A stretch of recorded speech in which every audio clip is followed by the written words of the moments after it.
성경을 창세기부터 요한계시록을 살펴보면 무수히 많은 사건과 무수히 많은 말씀들이 기록되어 있습니다. 이 내용을 한 단어로 만약에 주제로 묻는다면 뭘로 표현할 수 있을까요? 그건 하나님의 나라입니다. 성경은 사실 결국 하나님이 다스리는 나라, 하나님의 나라에서 속한 백성, 그들의 이야기가 바로 성경에 수록된 이야기다라고 말할 수 있지요. 그렇다면 하나님의 나라란 무엇일까요? 하나님이 주권자이시고 우리는 그분의 백성으로 살아가는 것, 그거를 우리가 간단히 그렇게 말할 수 있을 겁니다. 근데 여기서 한 가지 분명히 해야 될 것은 우리는 나는 하나님의 백성이다 라고 쉽게 말하지만 성경은 하나님 나라의 백성 된 사람을 그냥 나는 하나님 나라 백성 손든다고 하여서 그 사람이 그 나라에 속한 백성이 되는 것은 아닙니다. 하나님의 다스림이 있는 사람, 그래서 하나님의 말씀에 순종하며 그 말씀에 따라 살아갈 책임을 지는 사람, 그런 사람을 우리는 하나님 나라에 속한 사람이다라고 말할 수 있는 것이지요. 근데 여러분, 우리가 살면서 때로 드는 생각은 나는 정말 하나님 나라에 속한 사람인가? 나는 하나님의 다스림 아래에 살아가고 있는가 하는 의문이 든다는 사실입니다. 왜냐? 하나님은 아무나 그냥 손만 번쩍번쩍 들면 큰 소리만 치면 하나님 나라의 백성으로 받아주시거나 하시지 않기 때문에 그렇습니다. 예수님은 이 사실을 여러 비유를 통해 성경에서 말씀하신 바 있어요. 오늘은 한 두 가지 부분을 볼 텐데, 하나는 예수님께서 나는 양의 문이다 라는 말씀을 하셨지요. 이 말씀은 예수님께서 정하신 질서 안에서 그분이 허락하신 문을 통해 들어온 사람만이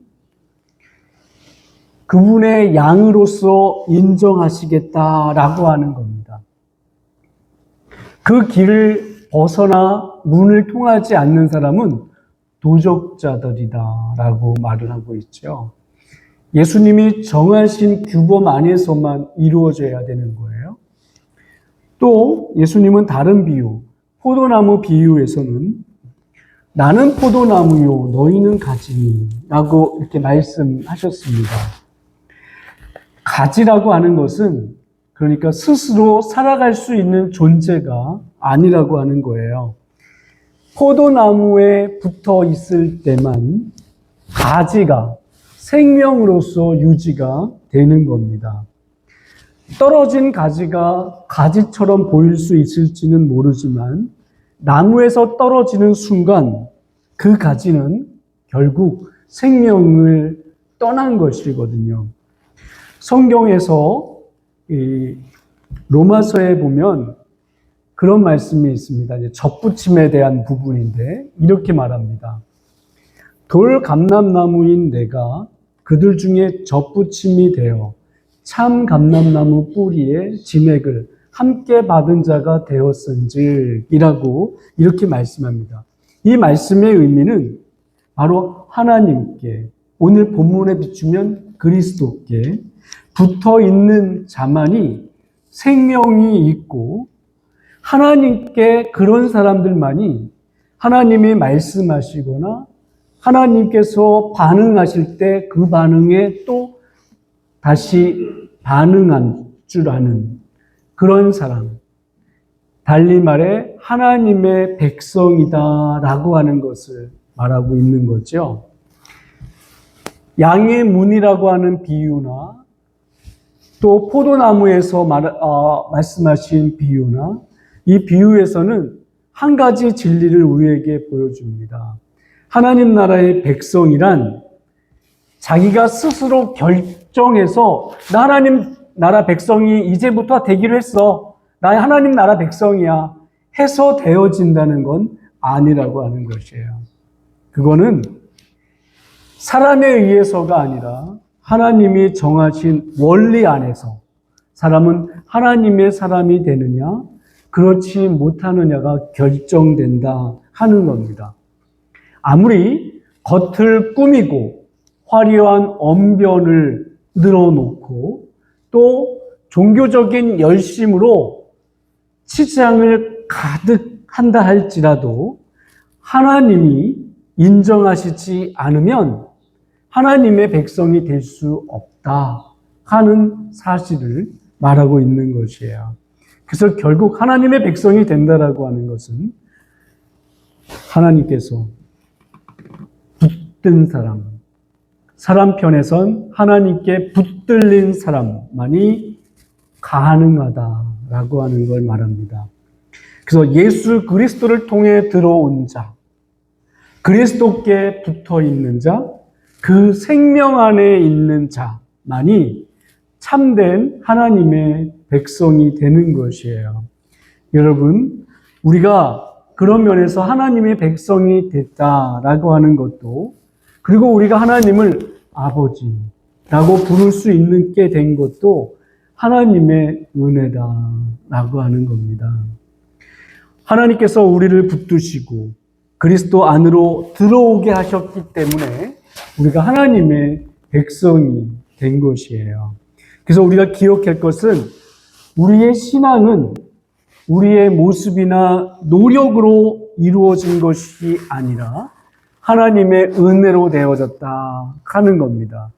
이 부분은 아무리 강조해도 지나침이 없습니다. 왜냐하면 사람의 속성은 뭔가 내가 뭔가를 하면 하나님도 나한테 뭔가를 해줄 것이라고 하는 이런 기대가 있어요. 그래서 내가 한 만큼 하나님도 주시겠지? 이런 생각을 합니다. 하나님은 그런 어떤 주고받는 거래의 대상이 그렇게 우리를 대접하지, 취급하지 않으시거든요. 우리 심령에 가득가득 채워야 되는 건 하나님께서는 보통 사람들이 말하는, 보통 신과는 다른 분이라는 것을 늘 기억하셔야 돼요. 보통의 신은 그렇게 하면은 반응한다고 얘기합니다. 실제로 반응하는지는 모르겠어요. 근데 그렇게 얘기하죠. 지성이면 감천이다 라고 얘기를 합니다. 그래서 기독교 안에도 그렇게 말하는 사람들이 있죠. 아이고, 기도가 부족했구만. 두렵고 떨리는 말로 들으셔야 되는 거예요. 우리도 모르는 사이에 혹 샤머니즘적인 신앙이 기독교 안에 들어온 것은 아닌가 하는 것을 늘 점검을 하셔야 돼요. 우리는 그런 뿌리 깊은 샤머니즘이 우리 전통 속에 있기 때문에 성경을 보면서도 우리도 모르는 사이에 그런 논리로 말하는 경우가 있어요. 그걸 굳이 얘기하지는 않습니다. 그러면 또 상처받잖아요. 그러니까 굳이 말은 안 하지만 그냥 안타깝게 보는 거죠, 그냥. 하지만 우리가 참 조심해야 된다.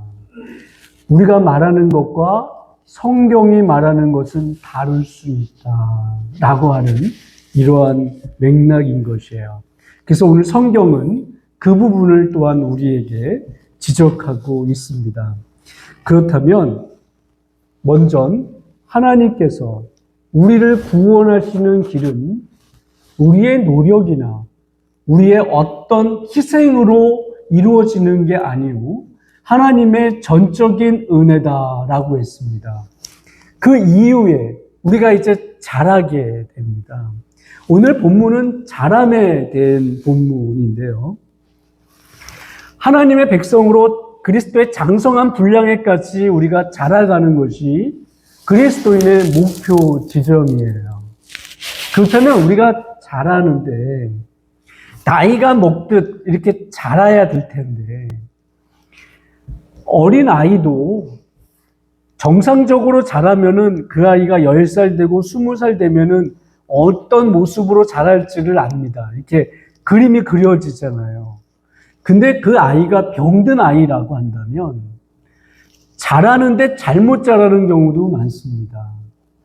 그래서 어떤 아이는 덩치는 남산만한데 행동하는 거는 어린아이 같은 아이들도 있어요. 실제로 있잖아요. 근데 어떤 사람은 또 나이는 엄청 많은데, 많아도 보통 많지 않은데 몸은 또 왜소하고 그런 사람도 있고요. 아니면은 몸은 비록 많이 불편하지만 보통 말하는 꼽추라고 하는 사람도 있지만 그 사람의 품은 넓은 또 이런 사람도 있습니다. 그러니까 사람은 각자 천양지차로 다 다르는데 다 사람이 자라남이라고 하는 것은 다 갖고 있는 것이지요. 그렇다면 이 자라남을 어떻게 유지되고 발전하는가?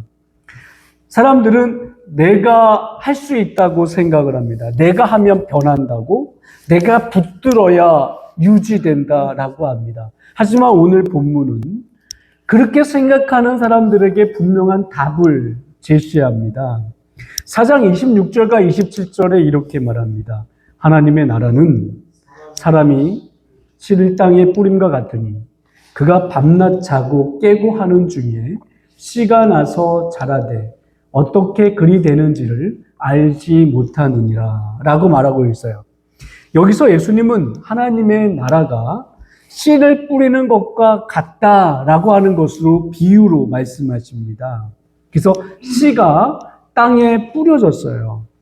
그렇다면 씨가 땅에 뿌려졌다면 우리가 수요일마다 이 마가복음을 지금 여기까지 왔는데 씨가 땅에 뿌려졌다면 문맥적인 측면에서 본다면 아마도 좋은 땅에 뿌려졌겠다라고 우리가 생각할 수 있을 것입니다. 그렇다면 씨앗은 좋은 땅에 뿌려졌습니다. 여기서 기억할 것은 씨가 자라게 하는 이 땅이 하나님이 준비하신 것이라는 것이에요. 하나님이 준비하셔서 이 땅이 떨어져서 열매를 맺는 것입니다. 그래서 씨가 자라는 이유는 하나님께서 그 땅을 기경하셔서 자라게 하신 것이에요. 다시 말해서 우리의 심령은 돌밭 같았고 길가고 가시떨기에 떨어진 가시떨기와 같은 밭이었습니다. 근데 하나님께서 하나님의 손으로 우리의 마음의 밭을 기경하셔서 좋은 땅이 되어서 그 안에 말씀의 씨가 그 안에 뿌려지게 된 것이에요. 농부이신 하나님께서 사랑과 자비로 우리를 기경하시고 그 은혜로 말미암아 열매를 맺게 하신 것이에요. 그렇다고 본문에서 예수님께서 말씀하시고자 하는 것은 농사 이야기를 하려는 것은 아닙니다. 하나님의 나라가 어떻게 이루어지느냐, 신앙이란 어떻게 자라느냐 하는 것을 우리에게 보여주고 있는 것이에요. 누가 자라게 하시는가? 신앙의 성장은 누구의 일인가 하는 거죠. 오늘 본문은 우리가 씨를 뿌리는 자일 뿌리며 자라게 하시는 분은 하나님이다라고 분명히 말씀합니다. 28절에서 이렇게 말합니다. 땅이 스스로 열매를 맺되 처음에는 싹이요 다음에는 이삭이요 그 다음에는 이삭의 충실한 곡식이라 라고 해요. 씨는 어떻게 자라나는 것이냐 하면 땅이 스스로 열매를 맺는다라고 그랬어요. 땅이 스스로 열매를 맺대라고 얘기합니다. 땅이 스스로 열매를 맺죠? 이 말은 순전히 씨 입장에서 말하는 겁니다. 씨가 한 것은 아무것도 한 것이 없어요. 씨 입장에서는. 씨는 그냥 열매를 맺은 것 뿐입니다. 다만 보이지 않는 땅, 이 땅이 그 속에서 끊임없이 작용하고 있었던 것이에요. 수분을 공급하고 영양분을 제공하고 생명이 자라도록 돕고 있었던 것이에요. 그래서 이 말씀은 우리에게 어떤 생명이 자라는 데 있어서는 보이지 않는 곳에서 일하는 힘이 작용하고 있다라고 하는 것을 우리에게 보여줍니다. 이 말은 우리의 신앙 또한 이런 원리 가운데 이루어지고 있다는 것을 보여주는 것이에요. 여러분, 여러분의 신앙은 자라고 있습니까? 그렇다고 한다면요, 여러분의 신앙이 자라기 위해서 여러분들은 어떤 일을 하셨나요? 어떤 분들은 그렇게 말합니다. 전 성경 읽었고요, 기도했습니다. 그리고 예배에 참여했습니다. 이런 부분을 떠오르고 이렇게 말하려고 하는 분들이 있을 겁니다. 분명히 신앙을 자라게 하는 데에 이것들은요, 큰 자양분입니다. 그리고 하나님께서 우리에게 은혜를 주시는 통로이기도 한 것이에요. 하지만 이것 자체가 우리를 신앙 갖게 하지는 못한다 하는 것입니다. 우리의 신앙이 예배했다고 하여서 신앙이 생기는 것은 아닙니다. 왜 그래요? 신앙을 자라게 하시고 붙드시는 분이 하나님이시기 때문에 그래요. 성경은 이렇게 말합니다. 나는 심었고 아볼로는 물을 주었으되 오직 하나님께서 자라나게 하셨나니 그런즉 심는 이나 물 주는 이는 아무것도 아니로되 오직 자라나게 하시는 이는 하나님뿐이시라 라고 이렇게 명확하게 말씀하고 있기에 그렇습니다. 다른 말로 하면 이 말을 다르게 풀어서 설명한다면 하나님께서 우리를 자라게 하시는데 시간을 통해 우리를 자라게 하시는 것이에요. 그래서 아볼로는 물을 줍니다. 그리고 또 바울은 심습니다. 심고 물을 주는 데는 시간이 많이 필요한 것이잖아요. 그래서 그것을 통하여서 하나님이 우리를 자라게 하세요. 왜냐? 시간은 하나님의 손에 달려있기 때문에 그렇습니다. 우리가 신앙생활하면서 겪는 시간들이 많습니다. 그 시간 속에는 기쁨만 있는 것은 아니에요. 슬픔과 고통도 있고요. 아픔도 있고 우리가 견디기 매우 힘겨운 상황도 있습니다. 우리가 그 시간을 견디는 순간 분명 참 못 견딜 만큼 힘겨울 순간도 많았을 것이에요. 그래서 우리는 그렇게 생각합니다. 야, 쓸데없는 시간을 보냈다. 야, 내가 지금 무슨 짓을 하고 있나 하는 생각마저도 듭니다. 근데요, 여러분, 시간이 일합니다. 하나님께서 그 시간을 통해서 우리를 자라게 하세요. 그 하나님의 신비 같아요. 우리는 그 시간을 그냥 오로지 견뎠습니다. 근데 어느 날 시간이 지나고 보니까 자라고 있는 거예요. 그 순간에는 못 견디게 몸서리치고 힘겨워서 비명 지르고 고통에 호소하고 그랬는데 그래서 누구에게도 어쩌면 그 울부짖음을 들킬까 봐 목 놓아 작은 소리로 신음하며 하나님 앞에 냈던 소리였지만 하나님께서 그 소리를 들으시고요. 우리를 그 통과한 그 시간 속에서 자라게 하신다라고 하는 사실이에요. 그래서 우리도 모르는 사이에 우리가 훌쩍 커버린 겁니다. 대표적으로 누가 그런 것이냐? 성경에서 요셉입니다. 요셉은요, 그가 아버지 밑에 어렸을 때 지낼 때에는 형들의 잘못을 고자질하던 사람이었어요. 그래서 요셉이 나타나면 형들이 골치 아팠습니다. 저놈의 새끼 저거 어떻게 해야 되나. 야, 저 고자질쟁이 꿍쟁이 쟤 맞다. 쟤 어떻게 할래? 그냥 있으면 안 돼. 지금 옆에 아버지도 없는데 쟤 어떻게 죽여버리자. 이런 거거든요. 그리고는 죽이려고 하니 좀 한편에 핏줄이니 그냥 땅을 파놓고 땅을 파놔서 집어넣다 보니까 마침 상인이 지나가고 야 그러느니 얘를 팔자. 그래가지고 팔아가지고 넘긴 거잖아요. 요셉은 그때부터가 고난의 길이었어요. 근데 그가 그전에는 그렇게 아버지에게 고자질했던 그였는데 그 온갖 고난과 수모를 견뎠던 그가 나중에 총리가 됩니다. 근데 여기서 중요한 건 총리가 되니까 멋지죠. 근데 거기에 포인트가 있는 것이 아니라 중요한 건 그렇게 형들의 고자질하던 사람이 형들이 자기 앞에서 절하는 모습을 보며 과거에 하나님께서 자기에게 주셨던 꿈을 기억하고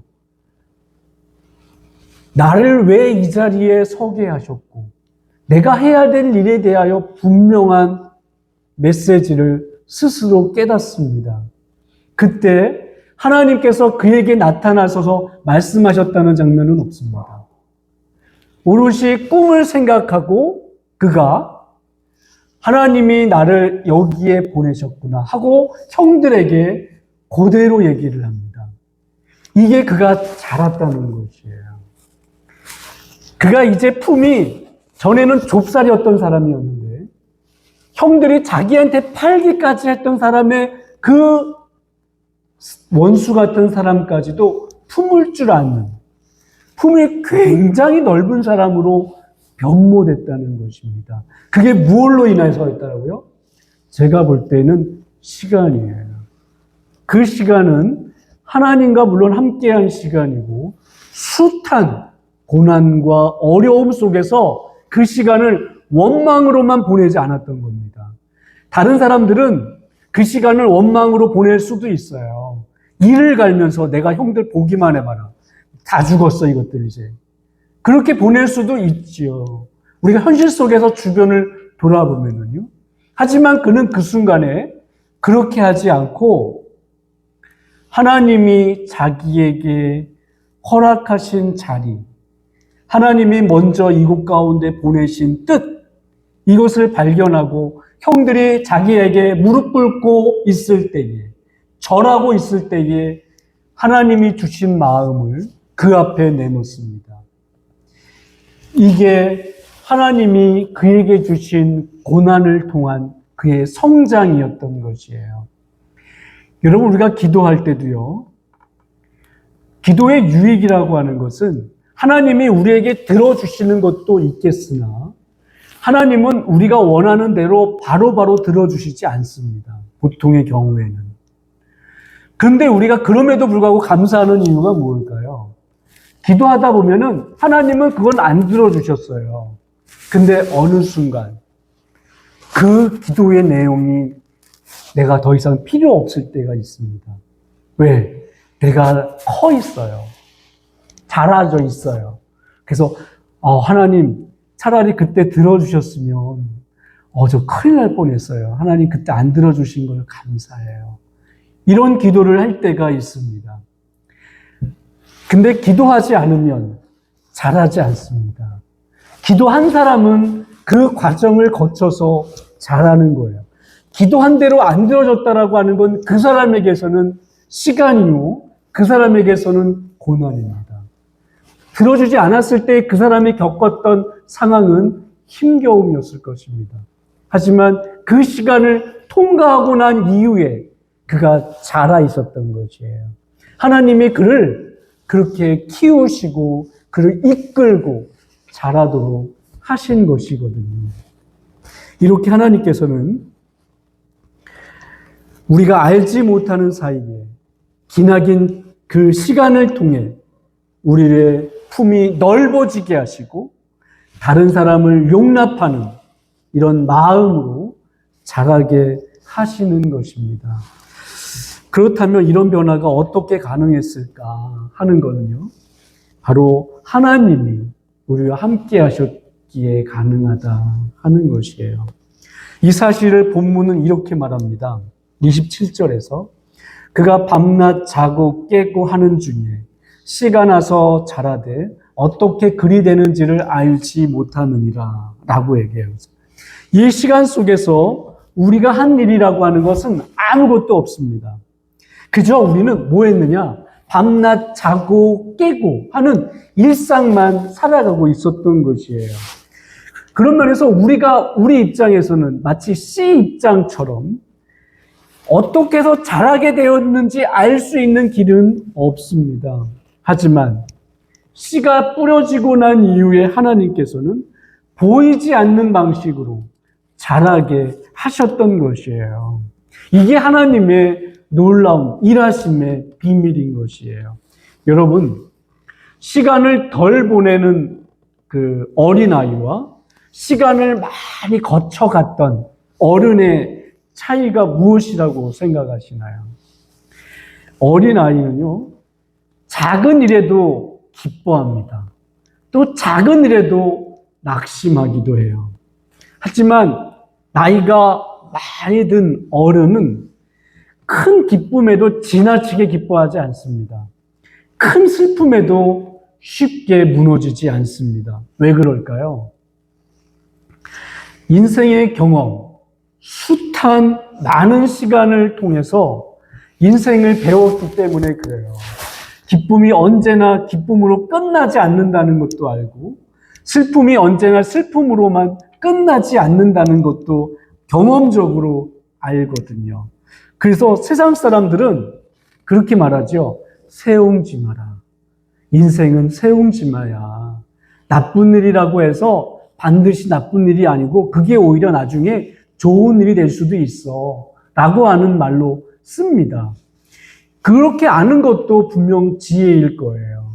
하지만 여러분, 더 큰 지혜는 우리의 신앙이 하나님의 손에 달려있다라고 하는 것이에요.